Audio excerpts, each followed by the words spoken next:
دیکھیں جو سٹیٹ یہ وہاں پہ کوئی کرپشن کا ذکر نہیں ہوا, وہاں پہ کوئی کرپشن کی انویسٹیگیشن نہیں ہوئی, وہاں پہ ایک سٹیٹمنٹ دیا پرائم منسٹر نے. اگر آپ ان سے سٹیٹمنٹ وہی لینا چاہتے ہیں تو آپ ان کے ساتھ کویسچن آنسر میں, لیکن جو فورم اس کا ہوتا ہے وہ پارلیمنٹ کا فورم الگ فورم ہے. وہاں کے جو سٹیٹمنٹس ہیں وہاں پہ آپ کسی کو برا بھلا کہہ دیں, کوئی غلط بات کر دیں, اس کے اوپر ہر ایم این اے کو امیونٹی حاصل ہے.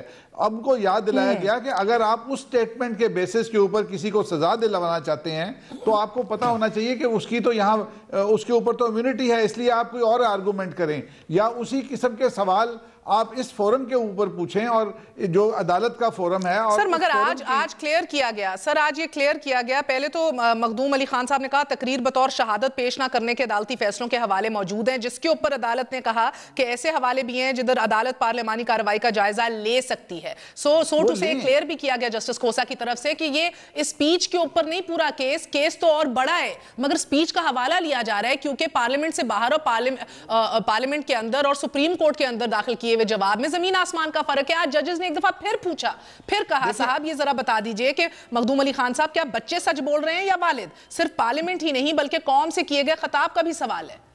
دیکھیں انہوں نے جو کہا کہ آپ اسی سٹیٹمنٹ کو اگر آپ عدالت میں دیں گے تو وہ جوڈیشل سٹیٹمنٹ بن جائے گی, اور یہی ایک ڈیفرنس ہے کہ ایک جگہ کے اوپر آپ جو سٹیٹمنٹ دیتے ہیں وہ کورٹ کے اندر, اگر آپ اس سٹیٹمنٹ کی وربیٹم کاپی نکال کے لے آئیں, ورڈ بائی ورڈ ٹائپ کر کے لے آئیں اور بولیں جی اس کو آپ ایکسیپٹ کر لیں کہ یہ عدالت کے اندر یہ ان کی ویلڈ سٹیٹمنٹ ہے, تو اس میں جو رولز ہیں وہ آڑے آتے ہیں. اگر آپ وہاں پہ, یہ تو ایک قانونی بات ہے, جب اس بات پہ آتے ہیں تو ایک دم آ جاتا ہے جی مورل گراؤنڈز, آپ یا لیگل گراؤنڈز کی بات کریں یا مورل گراؤنڈز کی بات کریں, یہ دونوں گراؤنڈز الگ الگ ہیں. اور میں سب پوری دنیا میں, اور میں اجاز چودھری صاحب آپ کو بھی انکلوڈ کرتی ہوں, پوری دنیا کے اندر انکلوڈنگ برطانیہ جس کا ہم سب کچھ فالو کرتے ہیں, ادھر بھی آپ دیکھیں کہ عدالت کا باقاعدہ فیصلہ ہے جہاں کہا گیا ہے کرپشن کو پارلیمانی استثناء حاصل نہیں ہے, کرپشن کو نہیں ہے. جی تو یہ کرپشن کا تو سٹیٹمنٹ تو کرپشن کے بارے میں پہلی گزارش تو یہ ہے سر, ایلیگیشنز تو کرپشن کے اوپر ہے نا. جی چودھری صاحب میں عرض کرتا ہوں, میں بہت شکریہ. میں یہ کہہ رہا تھا کہ پہلی بات تو یہ ہے کہ اس بات کو کسی نے چیلنج نہیں کیا کہ وزیراعظم کی جو تقریر ہے وہ جھوٹ کے اوپر مبنی ہے. 2.5 روز ہو گئے ہیں مخدوم علی خان صاحب یہ استثناء مانگ رہے ہیں, اور آج آخر میں انہوں نے بہت ہی کلیئر کٹ الفاظ کے اندر استثناء مانگ لیا. یہ صرف تقریر کا ایشو نہیں ہے, ایشو یہ ہے کہ وزیراعظم کو معلوم تھا کہ وہ کس ایشو کے اوپر بول رہے ہیں. ایک انکشاف ہوا تھا دنیا میں, اور اس انکشاف کے مطابق یہ بتایا گیا تھا کہ وزیراعظم کی فیملی کے فلاں جگہ پر اتنی جائیداد ہے جس کو انہوں نے کبھی نہیں مانا ہے. دیکھیں نا پوائنٹ کیا ہے, جس کو کبھی تسلیم نہیں کیا ہے وہ جائیداد ان کا انکشاف ہوا. وزیراعظم پارلیمنٹ کے فلور کے اوپر آئے, ساری قوم نے اس بات کا مطالبہ کیا, کوئی عام تقریر وہ نہیں کر رہے تھے. اس کے بعد ان کے پاس ریٹن ڈاکومنٹ تھا جس کو دیکھ کر وہ پڑھ رہے تھے, اور انہوں نے 3 باتیں کی, آپ ذرا وہ دیکھ لیں. پہلی بات یہ کی کہ جو کیس ہے پیناما کا, اس حوالے سے سارا ریکارڈ اور تمام دستاویزات موجود ہیں, میں اپنے آپ کو احتساب کے لیے پیش کرتا ہوں. اور تیسری بات انہوں نے کہی کہ میں اپنے آپ کو اور اپنے خاندان کو بھی, جی فیملی کو بھی, اور میں کسی استثناء کو نہیں مانگوں گا, میں کسی استحقاق کو آپ سے نہیں مانگوں گا. یہ انہوں نے ججز بھی آج کل سے پوچھ رہے ہیں کہ وی پی ایم نے تو کہا تھا وہ نہیں مانگیں گے, تو آپ کیوں استفسار و بار بار وہی بات اٹھا رہے ہیں؟ ان کے کاؤنسل سے بھی یہ بات کی. اصل میں اسی بات کا پوری قوم ان سے جواب چاہتی ہے کہ جب آپ نے یہ ساری باتیں پارلیمنٹ کے فلور پہ کہہ دیں, اور آپ نے یہ کہا کہ یہ ہیں وہ ذرائع اور وسائل جن کے نتیجے میں ہم نے 2005 میں جدہ کی مل بیچی اور لندن کے فلیٹ خریدے, پھر آپ نے قطری کا خط کیوں پیش کر دیا؟ یا یہ بات غلط ہے یا وہ غلط ہے؟ دیکھیں یہ اس کو اتنا لمبا کرنے کی بھی ضرورت نہیں ہے, بالکل 2 حرفی بات ہے کہ پاکستان. اچھا آج آپ کو ایک دلچسپ بات بتاؤں, آپ بھی سنیں عوام بھی سنیں, بہت انٹرسٹنگ ہے. آج کورٹ کے باہر جو ہیں وہ بار کے جو سیکرٹری ہیں آفتاب باجوہ صاحب, انہوں نے مخدوم علی خان صاحب جو وکیل ہیں وزیر اعظم کے, ان کو روک لیا. وکلا جو ہیں وہ احتجاج کر رہے ہیں, کہا آپ نہیں جا سکتے اندر, آپ وزیر اعظم کے وکیل ہیں. جس کے اوپر مخدوم علی خان صاحب نے کہا میں وزیر اعظم کا وکیل نہیں ہوں, میں نواز شریف کا وکیل ہوں. انٹرسٹنگ اس لیے جناب کیونکہ عدالت میں کھڑے ہو کے مخدوم علی خان صاحب, رانا افضل صاحب کہتے ہیں کہ